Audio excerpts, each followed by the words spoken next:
Is the light in the camera shot? Is the light in the shot? Also, it feels brighter than it did. Yep. Yep.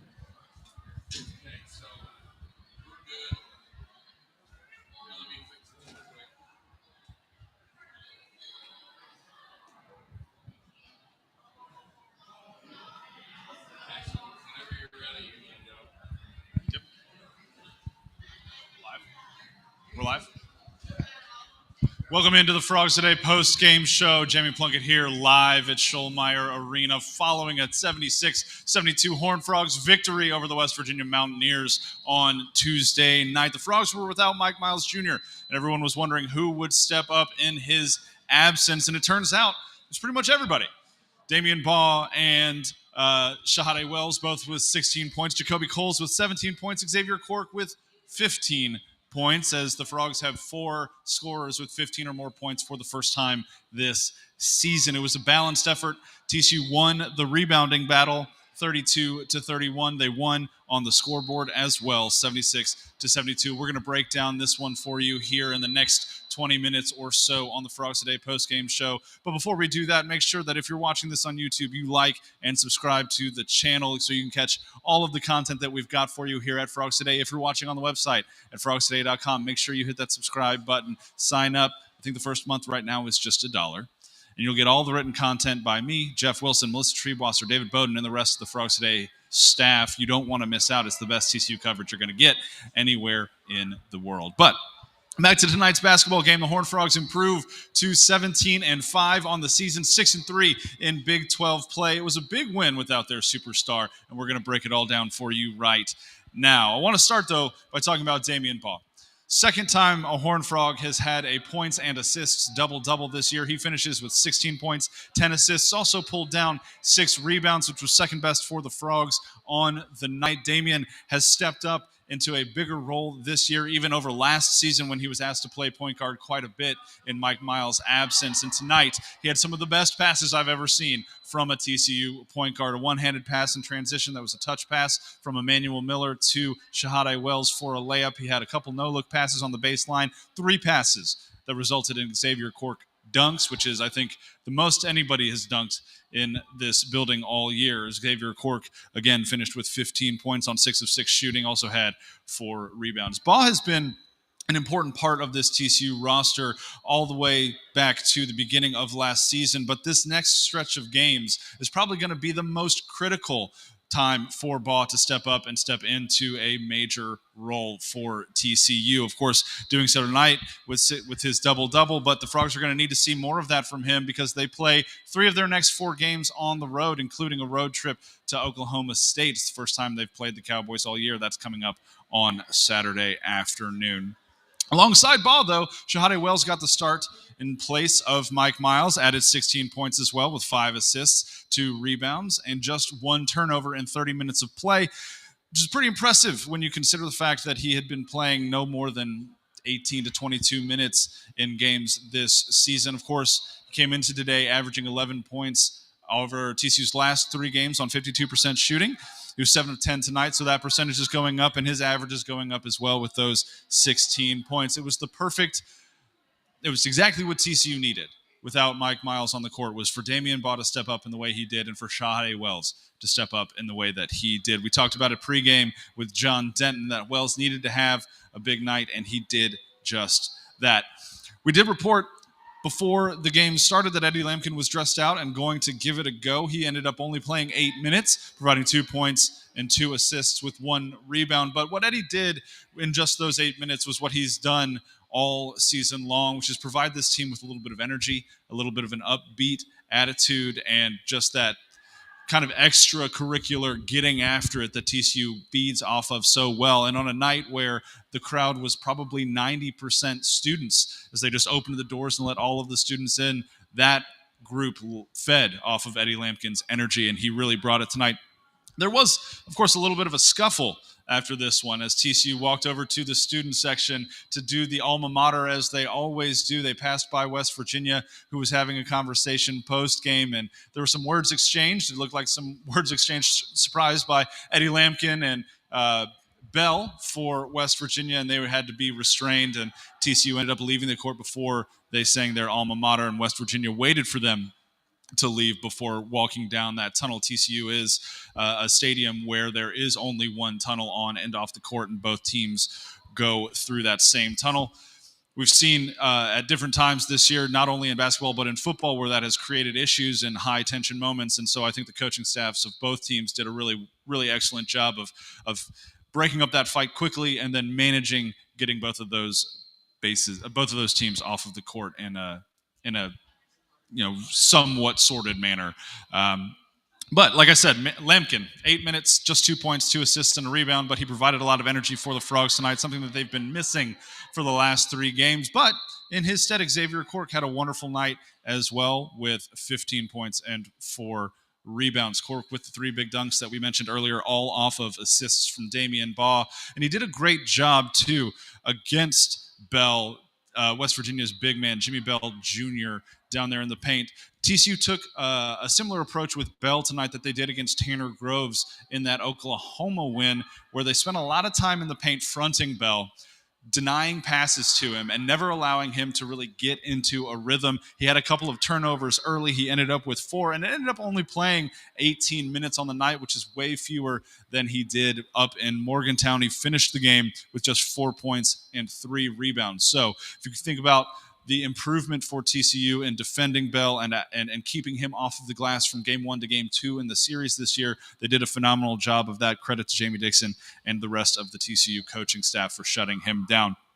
Eric Stevenson was coming off of a 31-point game in West Virginia's win over Auburn, and he got his tonight, but he had to shoot a lot to do it. He scored 17 points, but he took 17 shots. He was just 1 of 6 from three-point range. As I noted in the pregame show, he was 7 of 10 from three-point range against Auburn over the weekend, so TCU did a good job defending him on the perimeter. Micah Peavy spent a lot of time guarding him. Damian Baugh spent a lot of time guarding him as well, as did Chuck O'Bannon, and all 3 stayed in front of him and kept a hand in his face and kept him uncomfortable all night long. Speaking of Chuck O'Bannon, he didn't light it up as much as he has in recent games in the stat sheet, but you have to talk about his efforts rebounding. You have to talk about his efforts defensively, as Chuck O'Bannon is TCU's leading shot blocker this year, averaging almost 2 blocked shots per game.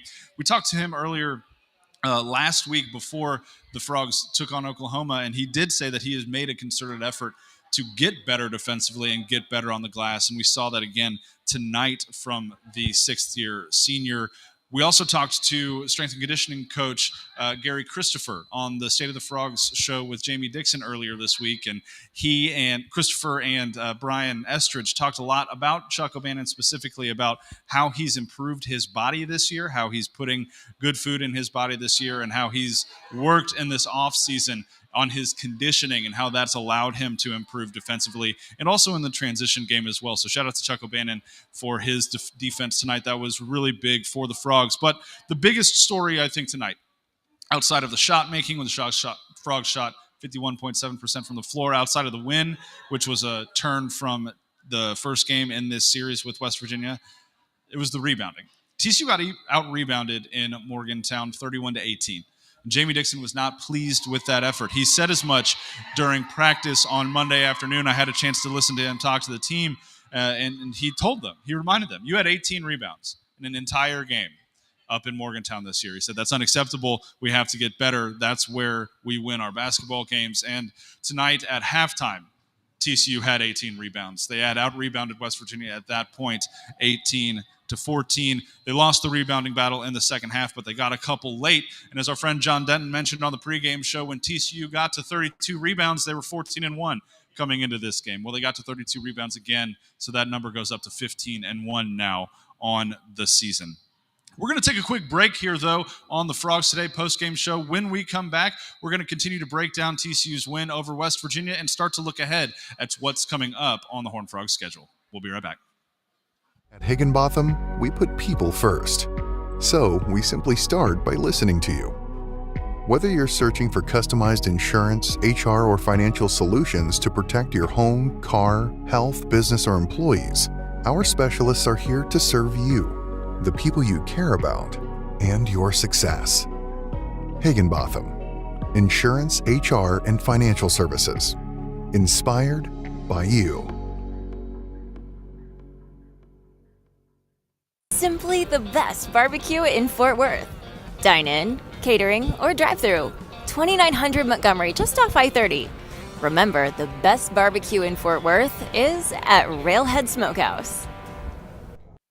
The Flying T Club provides the everyday TCU fan and alum the ability to specifically support TCU student athletes. Flying T Club offers 3 levels of memberships. The Flying T Club is a nonprofit organization supporting the brand development of TCU student athletes through a series of unique event-based networking opportunities, which are exclusive to our members. These events provide a great social engagement tool for our members and student athletes alike. Follow them on Instagram at Flying T Club or online at flyingtclub.com. Texas-based Happy Water offers the best-tasting, sugar-free kids drink ever made. Happy Water comes in 4 delicious flavors that you can find at local retailers and on Amazon. Each pouch contains 0 grams of sugar, 0 calories, and 0% juice. Head to happydrinks.com for more information and to purchase Happy Water. That's HAPI drinks.com. Live happy, be happy, drink happy. Welcome back into the Frogs Today post-game show. Jamie Plunkett here live at Schollmeyer Arena following TCU's 76-72 win over the West Virginia Mountaineers. The Frogs improve to 17-5 on the season, 6-3 in Big 12 play, and they do so without their superstar and leading scorer, Mike Miles Jr., who's out with a right knee hyperextension. Miles Jr., of course, had an MRI on Sunday morning. That came back clean. There was no structural damage, and the team is hoping that he can return sooner rather than later for the Horned Frogs. Miles was on the bench tonight during the game, cheering on the Frogs. He was not dressed out, of course. And like we talked about earlier on the postgame show, Miles' counterpart, Eddie Lampkin, was dressed out and did give the Frogs 8 minutes of good energy off of the bench. Xavier Cork and Shahade Wells, though, were the story tonight, truly, outside of Damian Baugh's double-double. Because we talked about pregame show about how big of a game those two guys needed to have starting in place of Miles and Lampkin. And all they did was go out and combine for, 31 points? I think that'll do, right? Don't you think? 31 points from two guys who had to step up and step into bigger roles for the Horned Frogs. They ended up scoring about 40% of TCU's total points on the night. But it was a team effort. Frogs had 4 scorers with 15-plus points on the evening, including Damian Baugh's 16-point, 10-assist double-double. It's the second time a Horned Frog has had a points and assists double-double this year. The first player to do it was Mike Miles Jr., who I see right over there walking out of the stadium tonight. Looks like he's not limping too bad. That's kind of nice. But Miles Jr. had a 13-point, 11-assist double-double against Kansas State in a TCU win earlier this year as well. Like I said, he was on the bench today cheering on his team. TCU now has to go on the road for 3 of their next 4 games, including a road game at Stillwater this Saturday afternoon at 1 p.m. That game's going to be on Big 12 Now on ESPN+. The Frogs haven't faced the Cowboys yet this season. It's the only Big 12 team they've yet to face in conference play as they now sit at the midpoint of their conference schedule. Oklahoma State has struggled at times this season to find some rhythm, find some consistency under head coach Mike Boynton, but they are a threat. They've beaten Iowa State already this year. They had some good wins. They won their SEC Big 12 matchup as well over Ole Miss, I believe, so they have some momentum. The Cowboys are not to be overlooked. As we've talked about time and time again on this show with Bingo Merricks, my usual co-host, he has said that this is a league where anybody can beat anybody. That's a message that Jamie Dixon has reiterated to his team time and time again since he got to TCU as the head coach 7 seasons ago. And this is another opportunity, though, for the Frogs to show that tonight was not a fluke. Yes, it was a good win, but it was also over a win against West Virginia team that is now 2-7 in conference play and 13-9 on the season. This is going to be an opportunity on Saturday for the Frogs to show that they can do it against another Big 12 opponent who has won a couple more games in conference play this year. After Oklahoma State, the Frogs are back home. Quick turnaround from Saturday to Monday night when Kansas comes to town. We obviously remember TCU's big win over the Jayhawks in Allen Fieldhouse just a couple of weeks ago. The Frogs will try to recreate that same win when the Jayhawks come to town on Monday, but Kansas did beat Kansas State tonight pretty handily.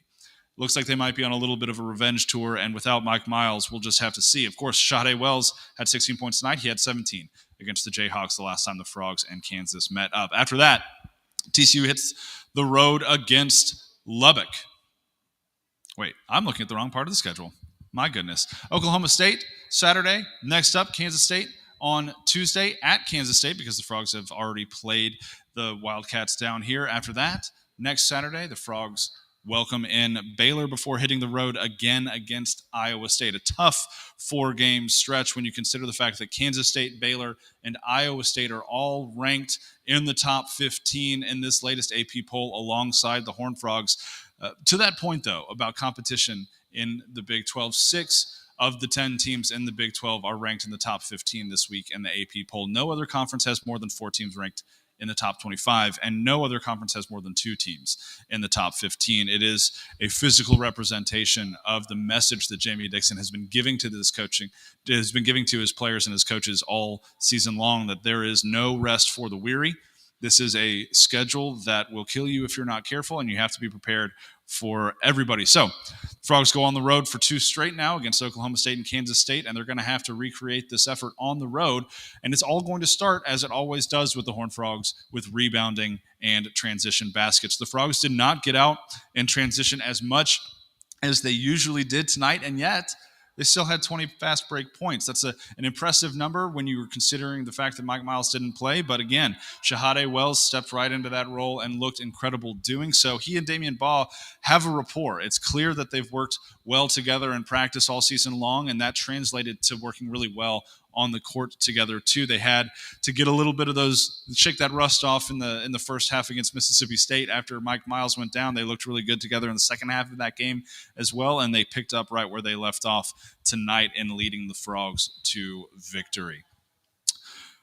Without Eddie Lampkin at center tonight, outside of those 8 minutes that he gave, Xavier Cork played 26 minutes. It's the most minutes he's played in a game all season, but Suli Doumbia gave 4 really hard effort minutes, as well as Jamie Dixon was clearly working through how he was going to counter Jimmy Bell Jr. down low for West Virginia, because early on it looked like Bell was set to have another big game for West Virginia. He had a couple baskets early in the first half. He got a foul on Xavier Cork early as well, trying to get the Frogs maybe out of their rhythm and assert himself in the paint. But TCU did a really good job. As I talked about already, they fronted Bell a lot, especially with Xavier Cork, and they double-teamed him a lot, too, in the second half. In fact, they double-teamed almost every time West Virginia went into the paint in the second half. They were forcing the ball back out to the guards and forcing West Virginia to take longer shots, which led to more rebounds for the Horned Frogs. Of course, both teams did shoot pretty well from the floor tonight. TCU shot 51.7%. West Virginia shot 43.9% from the floor. Neither team shot particularly well from 3, though, with the Frogs just going 2 of 10 and West Virginia going 6 of 22. The perimeter defense was a big point of emphasis, as well as rebounding was for Jamie Dixon going into this game, and the Frogs succeeded at that as well. TCU is also not turning the ball over a lot this year. We've talked about that on frogstoday.com. Brian Estridge has talked about that with Jamie Dixon on State of the Frogs. Bingo Merrickson and I talked about that last week as well. The Frogs only turned the ball over 7 times tonight. 4 of those came from Damian Baugh, yes, but when you're the guy that handles the ball the most, you're probably going to turn it over the most as well. And Frog fans will be perfectly okay with 4 turnovers when you put up other stats like Damian Baugh did tonight. 7 turnovers, though, is such an impressive number for a couple of reasons. This is essentially the same roster returning from a season ago, and they're almost finished with their schedule this year, and they've dropped their turnovers per game by almost 4 full turnovers per game from last year to this year. That's a big reason why we're seeing the Frogs have more success in conference play earlier on in their schedule this season versus last year, and it's a big reason why they're winning the rebounding battle. It's a big reason why they're better in transition this year. When you're not running in defense to get back, you have more energy to run in transition with the basketball, and the Frogs are doing a great job also of turning teams over. They turned over West Virginia 10 times tonight. The Frogs also totaled 4 steals tonight. Every single Frog that had a steal only had 1, but Micah Peavy, Shahade Wells, Jacoby Coles, and Suli Doumbia, who we talked about a moment ago, all had steals tonight for the Horned Frogs that led to transition baskets for TCU. The Frogs led in this one pretty much the entire way. There was only a one moment early in the first half where TCU was behind West Virginia, And once the Frogs took the lead, they never looked back, although the game never really got out of hand, with TCU leading just by 11 points at their largest point in the game. But another good win for the Horned Frogs as they improved to 6-3 on the season. Of course, they take on Oklahoma State and Kansas State on the road in the coming days. We're going to have all of that covered over on frogstoday.com and on Frogs Today on the Frogs Today YouTube channel as well. So again, make sure you're subscribed at both of those places so you don't miss a moment of our coverage of TCU hoops. You won't get better coverage of TCU men's basketball anywhere else in the country. For all of the folks over at Frogs Today, that's going to do it for our post-game show here live at Schollmeyer Arena. I'm Jamie Plunkett, and I want to say thank you for tuning in tonight. We will be back for TCU's next home game when they host Baylor on February 11th. You can catch the pre- and post-game show here with me, and my cohort, Bingo Merricks, will be back on set as well. Until then, I hope you stay safe. I hope you stay warm. And we'll see you over at Frogs Today and frogstoday.com.